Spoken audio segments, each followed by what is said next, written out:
trazer mais novidade, vamos trazer detalhes da pesquisa Datafolha, que divulgou aí ontem à noite, né, o resultado das intenções de voto para presidente. Dá uma olhada. Vou pegar minha canetinha aqui, porque é o seguinte, né, gente? O Datafolha dá a Lula 50% dos votos válidos, né? Nos totais ele tem 47, então é o que, de novo, reanimou essa história aí de voto útil. No Sudeste, jogo muito parelho, 41-36, Lula 41, Bolsonaro 36. Isso aqui é empate proximíssimo de empate técnico, né? Lula tem uma vantagem numérica, mas o jogo tá embolado. No Nordeste, cara, é esse fenômeno aqui,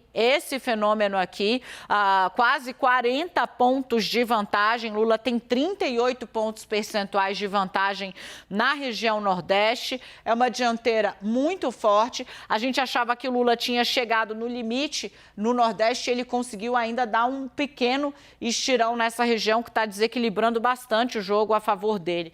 No Sul, jogo empatado, isso aqui não é nem empate técnico, isso aqui é claramente um empate. Há uma possibilidade, inclusive, dessas posições estarem invertidas por pouco, mas o jogo é parelho no Sul, com 40-39, isso é 50-50, lá está fatiado no meio e tem possibilidade de mexida forte aqui com essa última semana, inclusive com o Bolsonaro indo com uma campanha muito temática centrada nos valores, buscando os antipetistas. Então, atenção para o que vai acontecer aqui na região sul. Vindo para cá, vamos falar um pouco da região norte, onde Lula conseguiu uma vantagem. Eu trouxe até esse bastidor para vocês essa semana, né? Falando que, por exemplo, no Amazonas, a Lula está em vantagem, mas a expectativa lá é que os eleitores do interior, que dão maioria para Lula, tenham mais abstenção, se abstenham mais da votação. Isso pode reduzir a vantagem, porque a margem é pequena. Aliás, atente, né? A abstenção está no foco das duas campanhas, tanto da de Lula quanto da de Bolsonaro. Lula querendo que ninguém se abstenha, Bolsonaro torcendo para ter mais abstenção. E no Centro-Oeste, Bolsonaro liderando numericamente, mas também um empate bastante embolado aqui entre ele e o ex-presidente Luiz Inácio Lula da Silva. O nosso time da análise, claro, já está aqui prontíssimo para falar com vocês, porque é o seguinte, gente, o que mostrou aí é que Lula conseguiu ter um ganho em segmentos que a gente imaginava que ele já tinha atingido o teto, que é o caso do Nordeste aí, por exemplo, e também entre os eleitores mais pobres. Yuri, eu começo com você. Ele esticou ainda um pouco uma frente que já era grande nesses segmentos, e aí Bolsonaro parou de evoluir nos segmentos em que ele tem mais força, né? Os mais ricos, eles são poucos, é coisa de 13% do eleitorado, 15% do eleitorado que ganha mais de 5 salários mínimos, então essa diferença que Bolsonaro tem lá acaba não equilibrando, Lula conseguiu ainda dar esse gap na reta final. Pois é, nesse aspecto da renda, está muito claro que quem ganha até 2 salários mínimos tem uma preferência majoritária pelo ex-presidente Lula. Isso é um consenso em todas as pesquisas, e à medida que a renda cresce o percentual de eleitores que votam em Bolsonaro. A grande questão é que também diminui o contingente, o tamanho desses segmentos no eleitorado de forma geral. Essa vantagem de Lula no Nordeste se explica muito por essa questão da renda. O Nordeste continua sendo a região de menor renda per capita do país no agregado, e pelo volume de pessoas que tem nessa condição, mais representa quase 30% do eleitorado, e uma boa parcela desse eleitorado com essa renda até 2 salários mínimos. Mas também chama atenção, Dani, para a questão do Sudeste, do quanto ela foi crucial para a vitória de Bolsonaro em 2018. Se dependesse só dos eleitores do Sudeste, principalmente dos eleitores de São Paulo e Rio de Janeiro, Bolsonaro teria sido eleito em primeiro turno em 2018, e agora Lula consegue equilibrar o jogo e até ficar numericamente à frente. Isso também, se não um consenso, mas retratado ontem por esse Datafolha divulgado na noite de ontem, também é retratado pelo IPESP divulgado hoje, vinha sendo retratado também pelo IPEC do começo da semana, e no caso da Quest existe uma situação de empate, o que para às pretensões do ex-presidente Lula e para o cenário geral das eleições, continua sendo um resultado muito expressivo.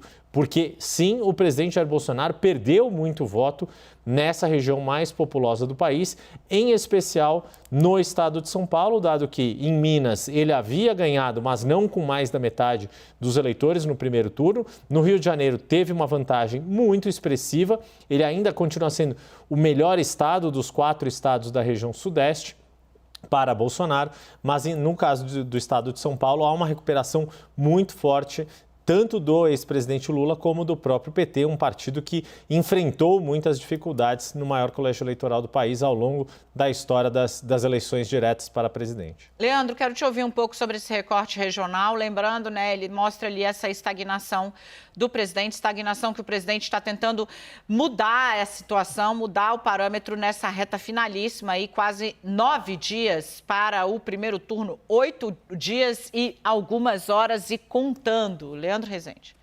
Dani, Sudeste e Sul, né, um pouco pegando a lógica do argumento que o Yuri estava tratando, são as regiões em que a gente consegue observar como que o presidente Jair Bolsonaro, aí olhando pelo outro lado do copo, né, o ex-presidente Lula se recuperou, mas o presidente Jair Bolsonaro, de fato, perdeu muitos eleitores nessas regiões que lhe deram uma quantidade de votos muito grande, né. O fato do Lula estar empatado tecnicamente na região Sul com o presidente Jair Bolsonaro é, de fato, emblemático quando a gente olha, porque se trata, né, de uma região que, por exemplo, Santa Catarina deu 65% dos votos válidos para o Bolsonaro no primeiro turno e deu 15% dos votos válidos para o Haddad no primeiro turno, uma diferença de mais de 50, quase 51 pontos percentuais no primeiro turno. Quando a gente olha para o Paraná, a diferença foi de 37 pontos percentuais, para o Rio Grande do Sul de 30 pontos percentuais. E agora chegar a essa altura do campeonato, né, em uma situação de empate técnico, de fato mostra